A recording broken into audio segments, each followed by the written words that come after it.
أعوذ بالله من الشيطان الرجيم بسم الله الرحمن الرحيم الحمد لله رب العالمين والعاقبة للمتقين صلاة وسلاما عليك يا رسول كريم صلاة وسلاما عليك وعلى آلك وأولادك وأصحابك جميع أهل بيتك جميع جند عمدتك جميع علمائك جميع صلحائك جميع انبیائک جميع امتك يا رسول الله صلى الله عليه وسلم سرمدا دائما ابدا قائما اما بعد قال الله تعالى في الكلام القديم في الفرقان الحميد في القرآن المجيد بسم الله الرحمن الرحيم وعهدنا إلى إبراهيم وإسماعيل أن طهر بيتي للطائفين والعاكفين والركع السجود إذ قال إبراهيم رب اجعل هذا بلدا آمنا وارزق أهله من الثمرات منهم من آمن بالله واليوم الآخر قال ومن كفر فأمته قليلا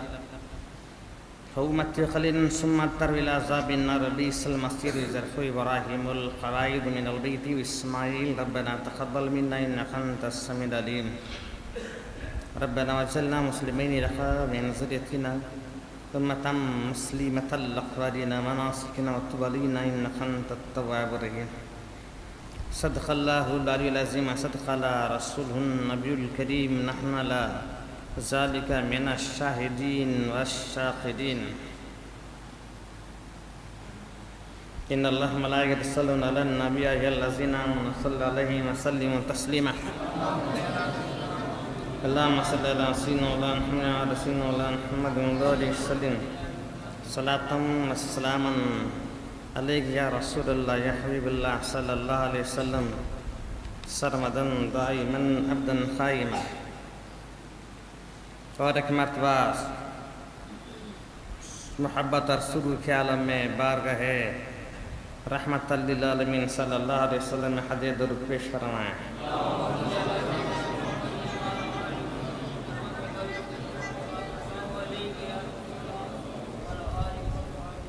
اللهم صل على سيدنا مولانا محمد وعلى سيدنا مولانا محمد وعلى وسلم صلاة وسلاما عليك يا رسول اللہ. تو آپ سورہ بقرہ کے 15ویں پارے کی 2526 آیات کریمہ کو سن رہے تھے اور سن رہے ہیں. وعہدنا الی ابراہیم و اسماعیل، ہم نے ابراہیم علیہ السلام اور اسماعیل علیہ السلام سے عہد لیا. وحیدنا ہم نے عہد لیا الی ابراہیم علیہ السلام سے و اسماعیل علیہ السلام سے ان طہیرا، اس کعبہ معظمہ کو پاک و صاف رکھو، لطائفین طواف کرنے والوں کے لیے، والعاکفین اور جو کعبہ معظمہ میں معتکف ہیں وہیں پر بیٹھے رہتے ہیں کعبہ معظمہ میں، ان کے لیے، اور جو کعبہ معظمہ کا دور دراز سے زیارت کرنے کے لیے آتے ہیں، طواف کرنے کے لگتے ہیں مخصوص طور سے، تو ان کے لیے کعبہ معظمہ کو پاک رکھ لیا جائے. ابراہیم علیہ السلام اور اسماعیل علیہ السلام سے رب کریم وعدہ فرما رہا ہے. ورکوع سجود، اور رکوع کرنے والوں کے لیے اور سجدہ کرنے والوں کے لیے کعبہ معظمہ پاک رکھ لیا جائے. یہاں تو مخصوص طور سے کعبہ معظمہ ہے، لیکن جو بھی اللہ کا گھر ہے ہر گھر کو پاک رکھا جائے. صرف کعبہ معظمہ پہ ہی نہیں کہ قرآن صرف کعبہ معظمہ کو پاک رکھنے کے لیے حکم فرماتا ہے تو کیا مسجدوں کو نہیں؟ معاذ اللہ مثال بیان فرمائی جا رہی ہے کہ کعبہ معظمہ بھی اللہ کا گھر ہے، اور دنیا میں جتنی بھی مسجدیں بنیں گی یہ سب اللہ کے گھر ہیں. تو جہاں جہاں اللہ کا گھر ہو نمازیوں کے لیے، رکوع کرنے والوں کے لیے، سجدہ کرنے والوں کے لیے اسے پاک رکھا جائے گا. اور جو کعبہ معظمہ کو اور مسجدوں کو پاک و صاف رکھتا ہے اللہ تعالیٰ اس کے سارے کبیرہ گناہوں کو معاف کر دیتا ہے. کچھ بھی اگر کوڑا کرکٹ نظر آیا اور اسے اٹھا دیا، ایک بار اٹھا دیا، ایک کبیرہ گناہ اللہ تعالیٰ اس کو اٹھا لیتا ہے، بخش دیتا ہے. تو جتنے بار آپ مسجد پاک کریں گے اتنے ہی آپ کے کبیرہ گناہ بخش دے جائیں گے۔ اب یہاں جو وعدہ ہے، عہد لیا، ہم نے عہد لیا ابراہیم علیہ السلام سے، اسماعیل علیہ السلام، صرف ابراہیم علیہ السلام اسماعیل نہیں، جو بھی مومن ہوگا اس کا فرض بنتا ہے کہ اللہ کے گھر کو پاک رکھے، ورنہ آپ کہیں گے ہمیں کہاں سے وعدہ لیا؟ یہ تو ابراہیم علیہ السلام اور اسماعیل علیہ السلام سے وعدہ لے رہا ہے کعبہ معظمہ کو پاک رکھنے کا۔ معاذ اللہ، ہر مومن کا فرض بنتا ہے کہ اللہ کے گھر کو پاک رکھے، ہر مومن کا فرض بنتا ہے۔ وہی پاک نہ رکھے جو پیمنٹ دے کر مقرر کر جائے۔ معاذ اللہ، ہر مسلمان اللہ کا بندہ ہے، اس کے ذمہ ہے کہ خدا کے گھر کو پاک رکھے، اپنا فرض بنتا ہے۔ مسجد میں روشنی کرنا، جو مسجد میں روشنی کرے گا اللہ تعالیٰ اس کے قبر کو روشن کر دیتا ہے۔ جو 5 وقت کی اذان دیتا ہے مسجد میں 7 سال جو اذان دے گا وہ جنتی بن جاتا ہے۔ سرکار فرماتے ہیں اس کے جنتی ہونے کا ضامن ہے۔ لگاتار 5 سال 7 سال اذان دے، سرکار فرماتے ہیں وہ جنتی ہے جو اذان دینے والا ہے۔ اس طرح سے مسجد میں مصلی، چٹائی جو بھی انتظام کرتا ہے اللہ تعالیٰ اس کے اس گناہوں کو بخش دے گا۔ کہ پہلے، آج نہیں، پہلے میں سمجھتا ہوں کہ ہر قریے میں ہر فرد کے اپنی ذمہ داری بخوبی بہت انجام دیتا تھا۔ کوئی ٹاول کا انتظام کرتا، کوئی چٹائی کا انتظام کرتا، کوئی مصلی بچھا دیتا، کوئی پانی کا انتظام کرتا، کوئی روشنی کا انتظام مخصوص طور سے اپنی طرف سے کرتے، اور انہیں اس بات کی خوشی محسوس ہوتی ہے کہ میں یہ مسجد میں کام کر رہا ہوں، تو اللہ تعالیٰ نے جنت میں ضرور ڈالے گا۔ ابراہیم اور اسماعیل سے وعدہ لے، وحیدنا الی ابراہیم اسماعیل ان طہر بیتی للطائفین والعاکفین والرکع السجود۔ ہم نے اسماعیل علیہ السلام اور ابراہیم علیہ السلام سے عہد لیا کہ ہمارے کعبہ معظمہ کو رکوع کرنے والوں، سجدہ کرنے والوں کے لیے، طواف کرنے والوں کے لیے، دور دراز سے جو کعبہ معظمہ زیارت کرنے آئیں گے ان کے لیے کعبہ معظمہ، اعتکاف کرنے والوں کے لیے کعبہ معظمہ پاک و صاف رکھ لیا جائے۔ اس قال ابراہیم، اور ابراہیم علیہ السلام نے دعا فرمائی، رب اجعل ھذا بلدا آمنا، یہ ریگستان کی سرزمین، مکہ معظمہ کی سرزمین ریگستان، جہاں پر پانی کا نام و نشان بھی نہ ہو، اور جہاں کوئی ہریالی کی بات ہی نہیں، سوکھے پہاڑ، سوکھا ریگستان، لیکن ایسے سرزمین میں ابراہیم علیہ السلام اپنے مبارک ہاتھ اٹھا کر دعائیں مانگ رہے ہیں، رب اجعل ھذا بلدا آمنا، اے اللہ تعالیٰ اسے امن والا شہر بنا دے۔ رب اجعل ھذا بلدا آمنا، اے اللہ تعالیٰ اسے امن والا شہر بنا دے۔ اور آج جو بھی کعبہ معظمہ جائے گا وہ دیکھ لے گا کہ ابراہیم علیہ السلام کی دعا کیسے رنگ لائے رہی ہے۔ جو بھی حاجی حج کو گیا وہ اپنے آنکھوں سے دیکھ لے گا، جو بھی مکہ معظمہ، کعبہ معظمہ ہے، ابراہیم علیہ السلام کی حسین دعا ہے، یہ اللہ کے محبوب کی دعاؤں کا اثر ہے۔ رب اجعل ھذا بلدا آمنا، اللہ تعالیٰ اسے امن والا شہر بنا، وہاں آپ کو سکون ملے گا، امان نصیب ہوگا۔ ہر حاجی کو وہاں پر امان اور سکون مل رہا ہے۔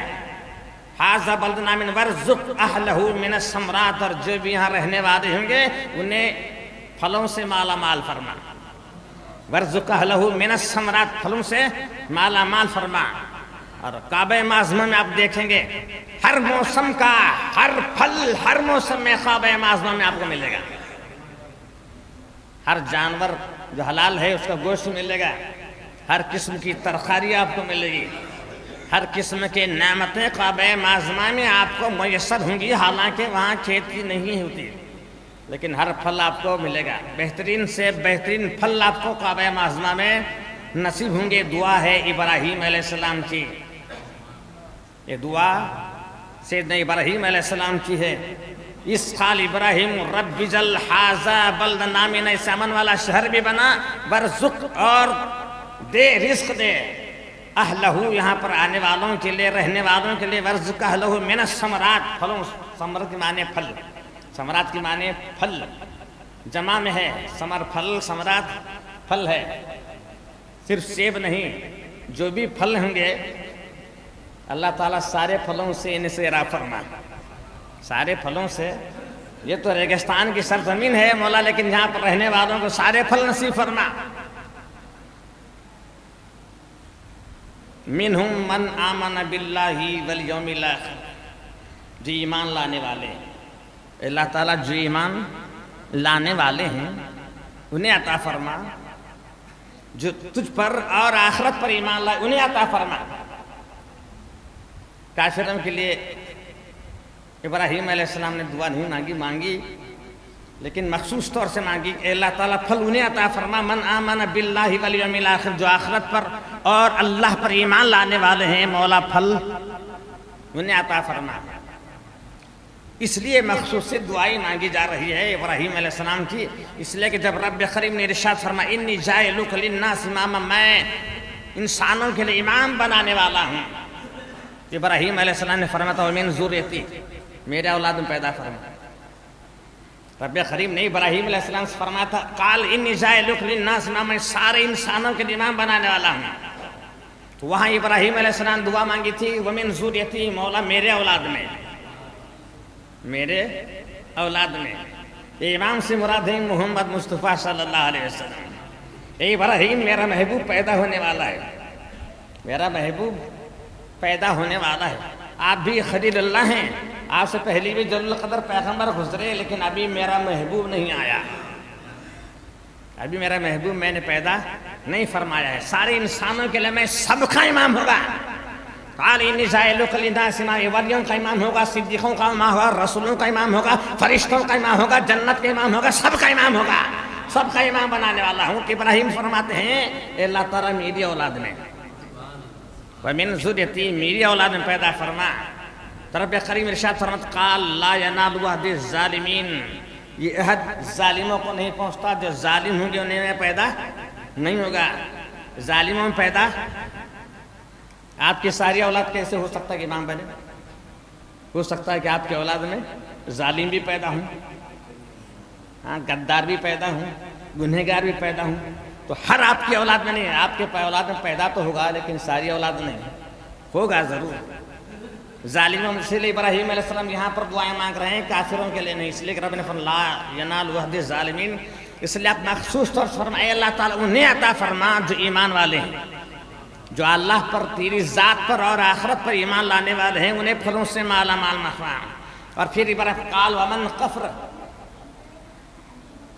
اور جو کفر کرے فَأُمَتِّهُ قَلِيلًا، انہیں تھوڑا، کافروں کو تھوڑا، فَأُمَتِّهُ قَلِيلًا ثُمَّ أَضْطَرْهُ إِلَىٰ عَذَابِ النَّارِ، پھر انہیں ٹھکانہ کا ہے جہنم ہے، ان کے لیے، کافروں کے لیے ٹھکانہ جہنم ہے، جو بہت سب سے بہت بری جگہ، بئس المصیر، بہت برا ٹھکانہ ہے۔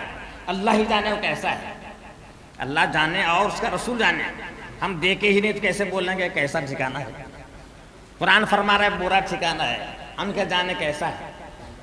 رب کریم فرما رہا ہے بہت برا ٹھکانہ، جو دیکھے اسے معلوم ہے، میرے آقا کو معلوم ہے کیسا ٹھکانہ ہے، رب جانے کیسا بنایا ہے۔ اور یہ ہے کافروں کے لیے، کفر کرنے والوں کے لیے۔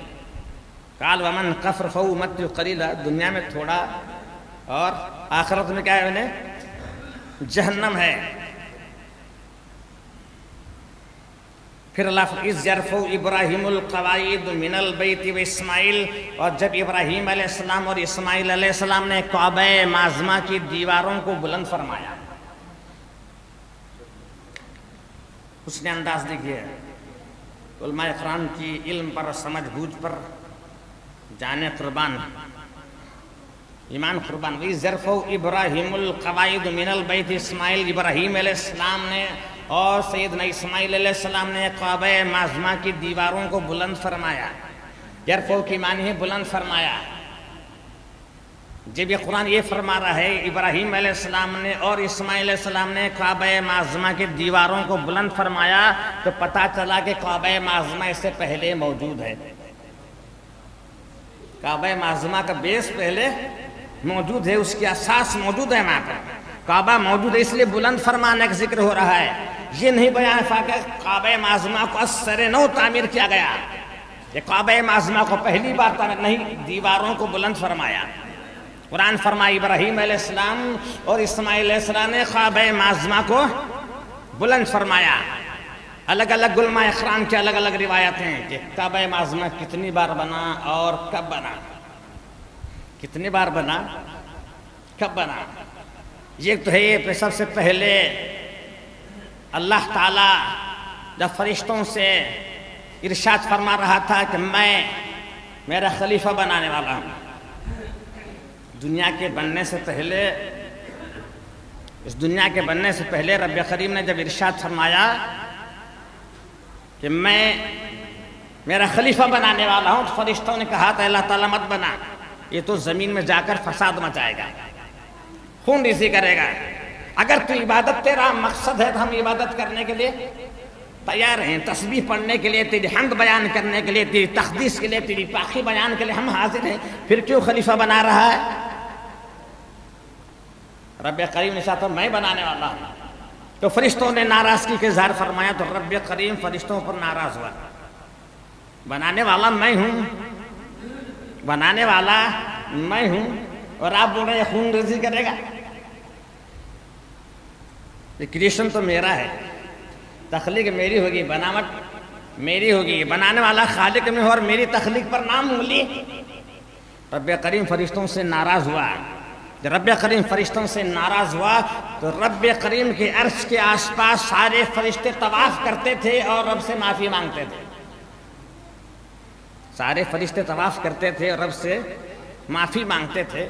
تو رب کریم نے فرشتوں سے ارشاد اسی قسم کا ایسا ہی بیت المعمور زمین پر جا کر بنانا، تاکہ جو بھی گنہگار مسلمان ہو آ کر کعبہ معظمہ کا طواف کرے تو مجھے بھی بخش دے۔ جس طرح آپ میرے عرش کا طواف کر رہے ہیں، اس طرح فرشتوں سے عرض فرما جاؤ کعبہ معظمہ پر، مکہ معظمہ میں کعبہ معظمہ بنانا، تاکہ میرے گنہگار بندے آئیں اور اس کا طواف کریں تاکہ میں انہیں بھی بخش دوں۔ اس لیے سب سے پہلے فرشتوں نے کعبہ معظمہ بنایا۔ سب سے پہلے جیسی شکل و صورت عرش اعظم پر بیت المعمور کی تھی، ایسے ہی شکل و صورت میں فرشتوں نے مکہ معظمہ بنایا۔ یا چند علماء اکرام کا خیال ہے کہ سب سے پہلے سمندر تھا، زمین نہیں تھی، زمین موجود نہیں تھی، پورا سمندر تھا، پانی تھا۔ آج جہاں کعبہ معظمہ ہے، سب سے پہلے سمندر میں ایک قسم کا جھاگ پیدا ہوا، اور ایک جھاگ کعبہ معظمہ کی شکل میں آج جہاں کعبہ معظمہ ہے وہیں پر نمودار ہوا۔ اور سب سے پہلے یہ کعبہ معظمہ ہے، سب سے پہلے زمین پر زمین کا حصہ جو نمودار ہوا یہ کعبہ معظمہ ہے، سمندر کے پانی میں ایک جھاگ کی شکل و صورت میں نمودار ہوا، اور یہی کعبہ معظمہ ہے۔ چند علماء اکرام کے ارشاد فرمائے کہ جب آدم علیہ السلام کو روئے زمین پر پھینکا گیا، رب کریم نے ارشاد فرمایا آدم علیہ السلام میرا گھر بنانا اور اس کا طواف کرتے رہنا، میرا گھر بنانا اور اس کا طواف کرتے رہنا، میں تمہارے گناہوں کو بخش دوں گا۔ سیدنا آدم علیہ السلام نے سب سے پہلے کعبہ معظمہ کی تعمیر بنائی، سب سے پہلے تعمیر سیدنا آدم علیہ السلام نے بنائی، اور جنت سے جب اٹھارے گئے تو اپنے ساتھ جنتی پتھر بھی لے آئے تھے، یہی حجر اسود ہے، اور یہ چمکتا تھا، سفید تھا، نورانی پتھر تھا۔ سیدنا آدم علیہ السلام جو لائے نورانی پتھر تھا، جہاں تک اس کی روشنی پھیلی تھی وہاں تک آپ نے کعبہ معظمہ بنایا، اور جہاں جہاں اس کی دھیمی روشنی پہنچتی رہی وہاں وہاں تک حرم شریف مقرر فرما دیا کہ حرم ہے۔ تو سیدنا آدم علیہ السلام ہر سال اس کعبہ معظمہ کا حج کرتے، پیدل حج کرتے۔ ہر سال سیدنا آدم علیہ السلام سرزمین ہند سے مکہ معظمہ کا حج کرتے، اور 3 دن کا انسان جتنا راستہ طے کرتا ہے آدم علیہ السلام ایک ہی قدم میں اتنا فاصلہ طے کر لیتے تھے۔ جتنا انسان 3 دن راہ چلتا ہے صبح و شام، اتنا ایک ہی قدم میں سیدنا آدم علیہ السلام اتنا فاصلہ طے کر لیتے ہیں۔ لیکن جو کعبہ معظمہ آدم علیہ السلام نے بنایا، نوح علیہ السلام کے طوفان میں غرق ہو گیا۔ جب نوح علیہ السلام کا طوفان آیا، رب کریم نے کعبہ معظمہ کو اٹھا لیا، آسمان پر کعبہ معظمہ کو اٹھا لیا گیا، اب کعبہ معظمہ کا نشان نہ رہا۔ تو پھر ابراہیم علیہ السلام سے اب ارشاد ہو رہا ہے، ابراہیم علیہ السلام کعبہ معظمہ بنانا، کعبہ معظمہ بنا لینا. تو آپ اسماعیل علیہ السلام اور حاجرہ علیہ السلام کو چھوڑ آئے تھے, اب اسماعیل کے پاس رب قریب مجھے گھر بنانے کا حکم دے رہا ہے. تو آسمان سے ایک سکینہ نازل ہوا, جس سے سانپ کا منہ ہوتا ہے اس طرح اس کے 2 سرے تھے, سکینہ سانپ کی شکل کا. وہ آیا اور کعبہ معظمہ کا احاطہ مقرر کیا جہاں ابراہیم علیہ السلام نے کعبہ معظمہ بنایا.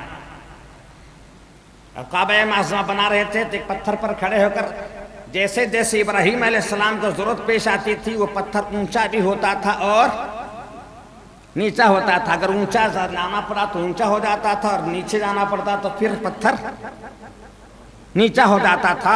کہا جاتا ہے کہ ابراہیم علیہ السلام آج جو مقام میں ابراہیم کا پتھر ہے, ابراہیم میں پائے نشان وہی پتھر ہے, وہی پتھر جس پر کھڑے ہو کر آپ نے کعبہ معظمہ بنایا, وہی پتھر ہے.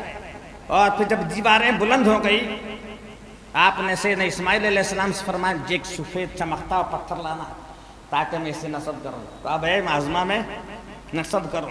آپ جا کر ایک سفید پتھر ڈھونڈ لائے, لیکن کہا اس سے زیادہ سفید. ابراہیم علیہ السلام فرمایا اس سے زیادہ سفید پتھر لے کر آنا. پھر اور ایک سفید پتھر لائے اسماعیل علیہ السلام ڈھونڈ کر, کہا اس سے زیادہ سفید لے آنا. پھر اسماعیل علیہ السلام تلاش میں نکلے کوہ ابو قبیس کے پہاڑ پر, کوہ ابو قبیس کے پہاڑ پر تلاش کرنے کے نکلے. کوہ ابو قبیس پر جب اسماعیل علیہ السلام پہنچے, کوہ ابو قبیس کے اندر سے آواز آ میرے دامن میں ہجر اسود چھپا ہوا ہے. کوہ ابو قبیس کا پہاڑ بولا آ میرے دامن میں ہجر اسود چھپا ہوا ہے. جب طوفان نوح آیا تھا تو اس وقت جبریل علیہ السلام نے اس ہجر اسود کو میرے دامن میں چھپایا ہے. پہاڑ کھل گیا اور ہجر اسود ظاہر ہوا, اور اسماعیل علیہ السلام لے کر ابراہیم علیہ السلام پاس لے گئے اور نصب فرمایا.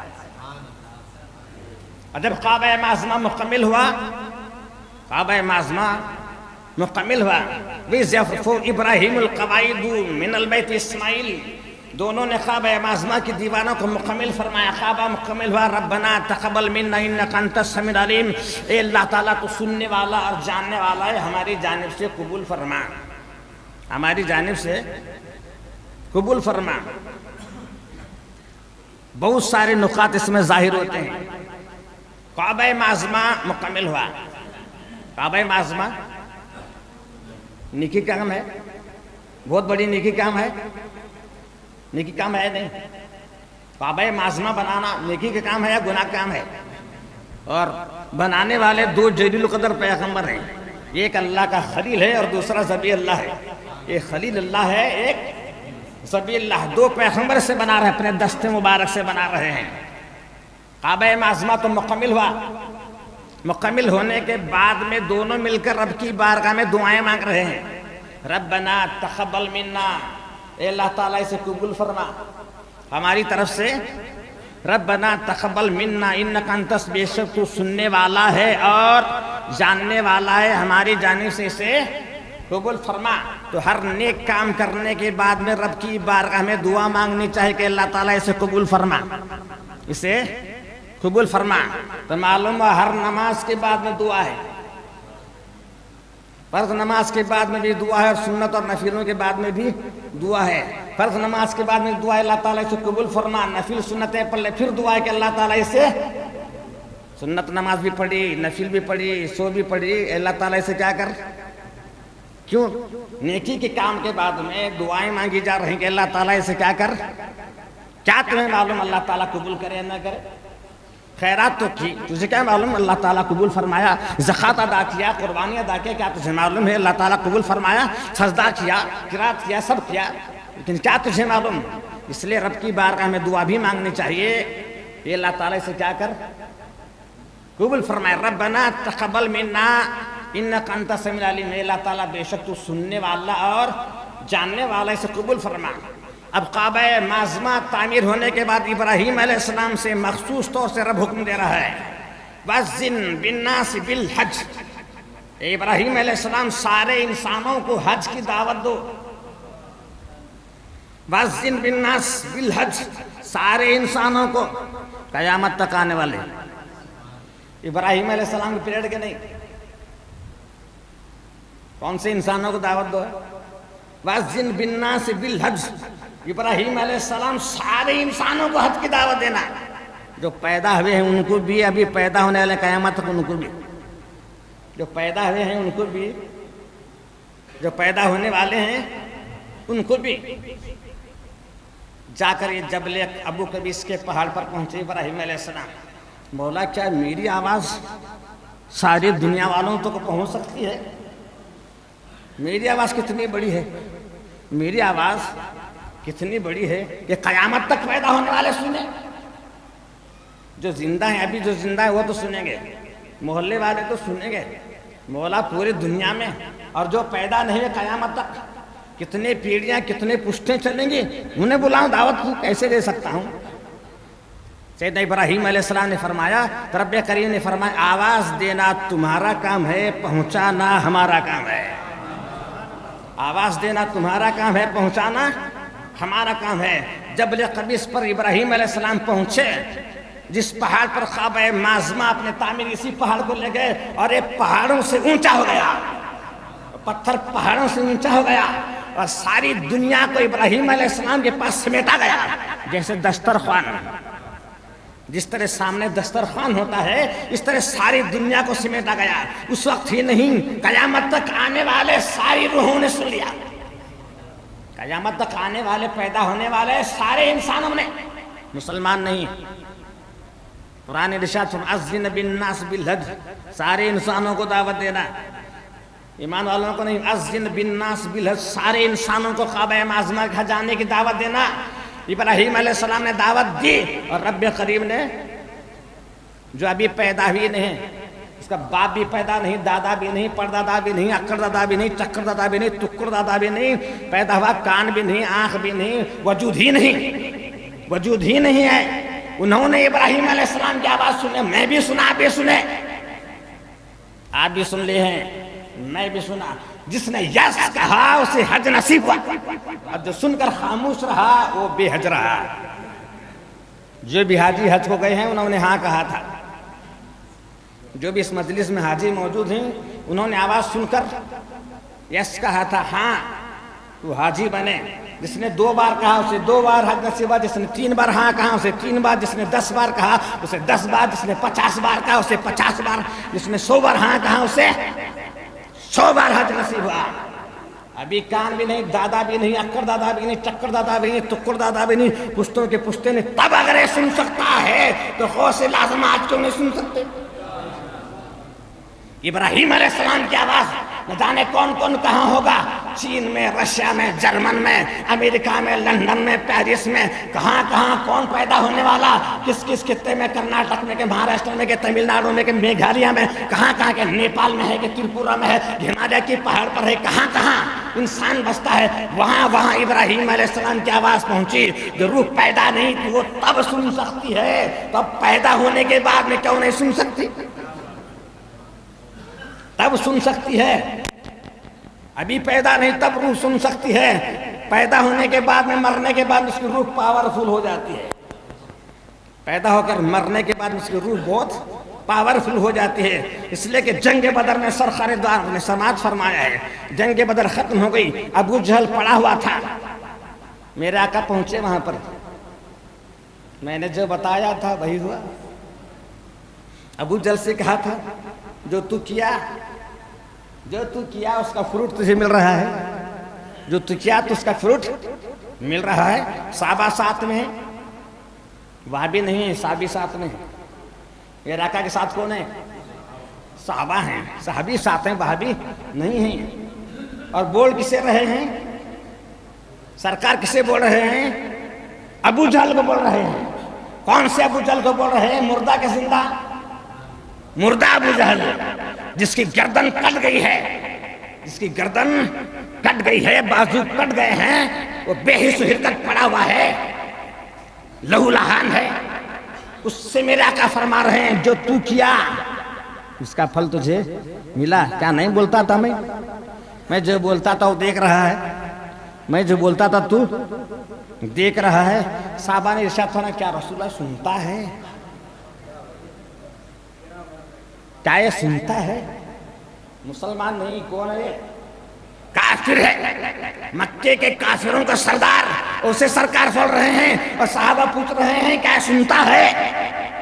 نہ ہاتھ ہلتا ہے نہ پیر ہل رہے ہیں، آنکھ بند ہے، اس کی آنکھ بند ہوئے ہے، اس کے جسم کا سارا خون چلا ہے، بلڈ سرکولیشن بند ہو گیا، ڈائجسٹو سسٹم ختم ہو گیا، تنفس کا نظام سارا ختم ہو چکا ہے، اور پھر سرکار فرما رہے ہیں کان ہلتے نہیں ہیں، آنکھ ہل رہی ہے، سرکار فرما رہے ہیں جو میں تجھے بولا دیکھ رہا ہے، میں نے تجھے جو بتایا تو اپنے آنکھوں سے بھی دیکھ رہا ہے۔ صحابہ نے پوچھا سنتا ہے؟ میرا آقا فرما تمہارے سے زیادہ سنتا ہے، تمہارے سے زیادہ سنتا ہے۔ مرنے کے بعد اس کی سماعت، قوت سماعت انسان کی زیادہ ہو جاتی ہے۔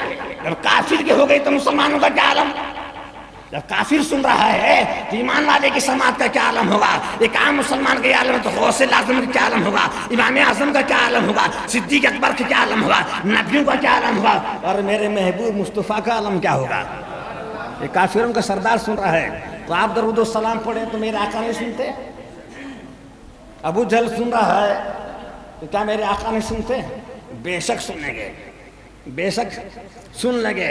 کَأَذِّنَ بِالنَّاسِ بِالْحَجِّ، لوگ اونٹوں پر اور اپنے اپنے سواریوں پر آئیں گے، دبلی ہو یا پتلی، اونٹنیاں دبلی ہوں گی یا پتلی ہوں گی، جیسی بھی سواریوں پر آئیں گے اپنے اپنے سواریوں پر حج گاہیں، بلانا تمہارا کام، آواز دینا تمہارا کام، پہنچانا ہمارا کام ہے۔ اور ابراہیم علیہ السلام نے آواز پہنچائی اور قیامت تک آنے والوں نے سنا، ہماری اولاد سنی، ہمارے پوتے سنے، پوتے کے پوتے کے پوتے کے پوتے، قیامت تک آنے نسلوں نے سنا۔ تو معلوم ہے روح سنتی ہے۔ سننے والا کون ہے؟ کان نہیں سنتے، یہ کان سنتے ہیں، یہ تو گوشت کا ٹکڑا ہے، اس لیے کہ روح ہے، کان سن رہے ہیں۔ اگر نور چلے گی تو کان سنتے ہیں۔ سننے والا کون؟ آنکھ اس لیے دیکھ رہے ہیں کہ روح ہے، جسم اس لیے حرکت کر رہا ہے کہ روح ہے۔ جسم الگ چھوڑ جا روح باقی رہتی ہے، جسم الگ ہو جاتا ہے روح باقی رہتی ہے۔ یہ سنتی بھی ہے بغیر آنکھ کے، دیکھتی بھی ہے بغیر آنکھ کے، دیکھتی بھی ہے۔ اسی لیے تو فرشتے سے سوال کر کے نادان ہیں فرشتے، فرشتے پاگل ہیں کیا؟ منکر نکیر قبر میں جاتے ہیں، سوال پوچھتے ہیں من ربک، بولتے ہیں رب کون ہے؟ سنتا نہیں تو سوال کیسا؟ جب سنتا ہی نہیں تو سوال کیسا؟ سوال کس سے پوچھ رہے ہیں؟ من رب کا، تیرا بول تیرا رب کون ہے؟ منکر نکیر پاگل ہیں کہ میڈ ہو گئے کہ ہچے ہیں؟ معاذ اللہ سن رہا ہے، مردہ سن رہا ہے، اس لیے پوچھ رہے ہیں من رب، بول تیرا رب کون ہے؟ اور مرنے والا آنے والے کو دیکھ رہا ہے، مرنے والا آنے والے کو دیکھ رہا ہے۔ ارے دو فرشتے ہیں، منکر اور نکیر، فرشتے ایک نہیں دو ہیں، ایک منکر ہے ایک نکیر ہے۔ نکیر بڑا بھیانک ہوگا، نکیر بڑا بھیانک ہوگا، اس کی شکل و صورت بڑی بھیانک ہوگی، ڈراؤنی ہوگی، انسان دیکھتے ہی اسے ڈر جائے گا۔ اور منکر کی شکل و صورت نورانی ہوگی، ایک بزرگانہ شکل و صورت لیے ہوگا۔ مسلمانوں کو سوال منکر کرے گا اور کافروں کو سوال نکیر کرے گا۔ کافروں کو سوال کرنے والا نکیر ہوگا اور مسلمانوں کو سوال کرنے والا منکر ہوگا۔ اس کی شکل نورانی ہوگی، بزرگانہ کا شکل ہوگا۔ جب مسلمانوں کو سوال کرے گا تو اسے وحشت نہیں ہوگی، اسے وحشت نہیں ہوگی، سوال جواب آسانی سے دے گا۔ لیکن نکیر بڑے بھڑانے ڈراؤنی شکل ہوگا، ایک کافروں سے سوال کرے گا تو دیکھتے ہی ڈر جائے گا، سوال کا جواب کیا دے گا؟ اس کی آواز کو سنتے ہی ڈر جائے گا۔ ایمان والا جواب دے گا اور کافر جواب نہیں دے سکے گا۔ تو پھر دونوں کو بھیجنے کی کیا ضرورت؟ دونوں کو بھیجنے کی کیا ضرورت؟ تاکہ ایمان والے کو قرار ہو جائے۔ دیکھ اگر تو ایمان نہیں لاتا تو تیری وہ پوزیشن ہوتی تھی، اگر تو ایمان نہ لاتا تو تیری پوزیشن وہی ہوتی۔ تجھے یہ سوال کرتا ایمان والا ہے، میں سوال کر رہا ہوں، اور کافروں کے وہاں پہ روحوں پر دونوں جاتے ہیں۔ اگر تو ایمان لاتا تو یہ سوال کرتا، میں نہیں سوال کرتا تھا۔ اگر تو ایمان لاتا تھا تجھے سوال وہ کرتا تھا، میں نہیں کرتا تھا۔ یہ تیری بڑی بدبختی ہے کہ تو نے سرکار پر ایمان نہیں لایا، تو نے سرکار پر ایمان نہیں لایا۔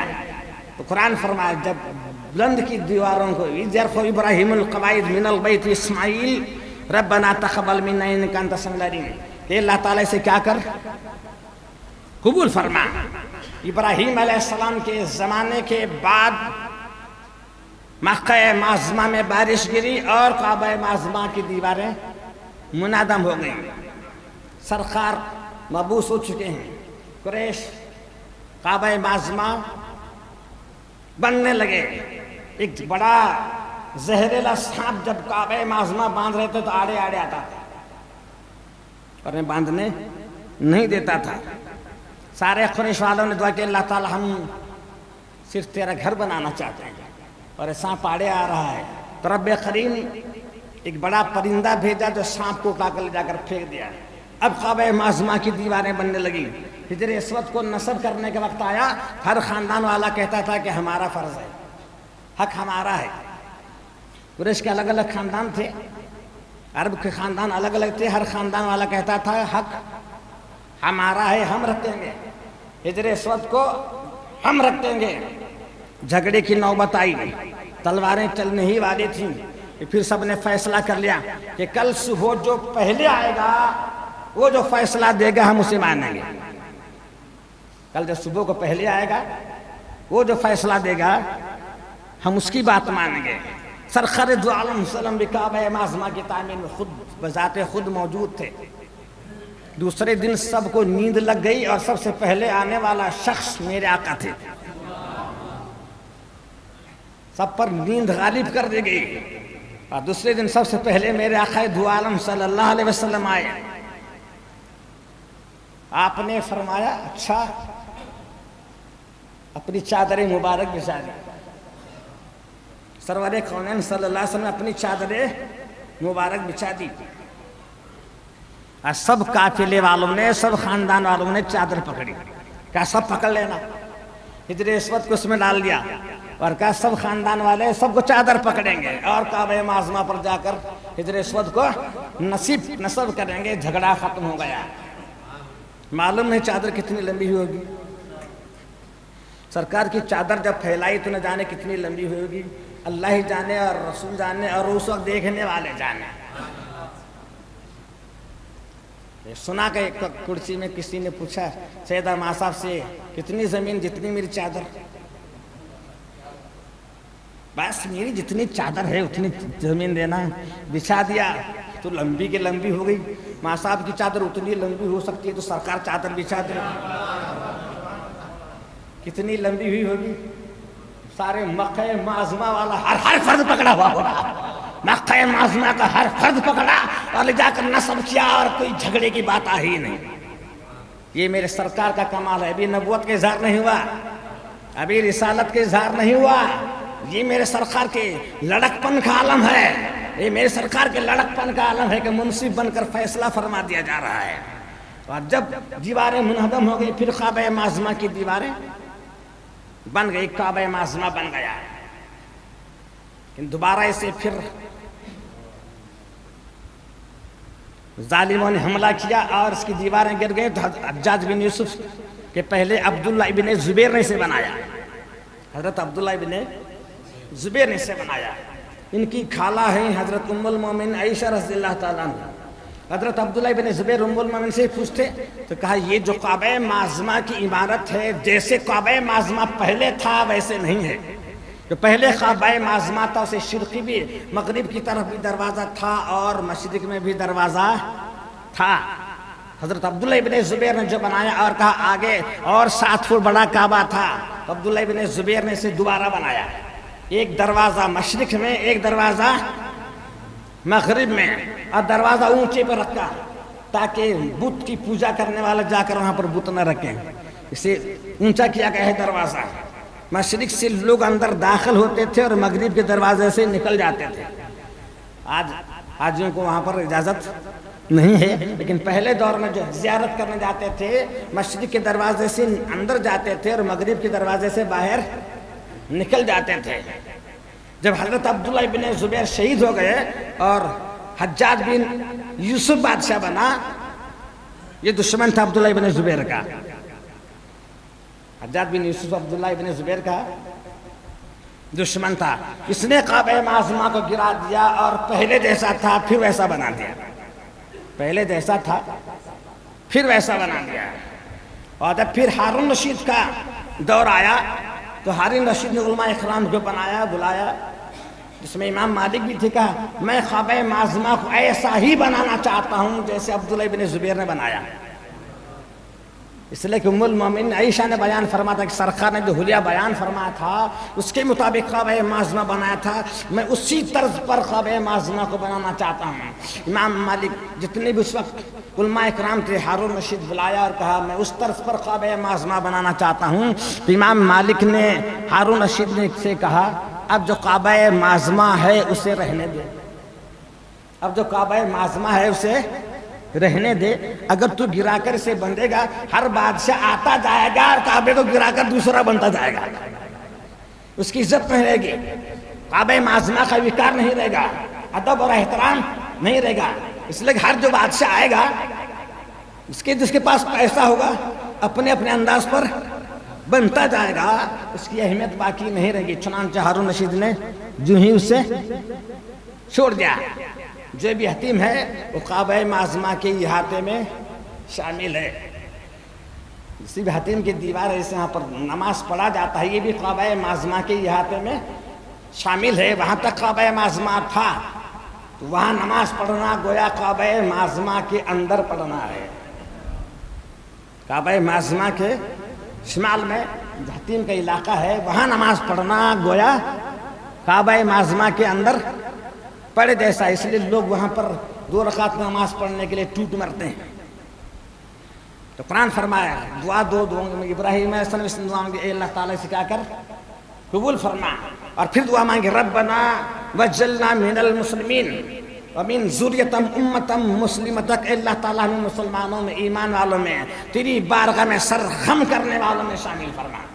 ربنا وجعلنا من المسلمین، اے اللہ تعالیٰ ہمیں مسلمانوں میں، تیری بارگاہ میں سر جھکانے والوں میں شامل فرما.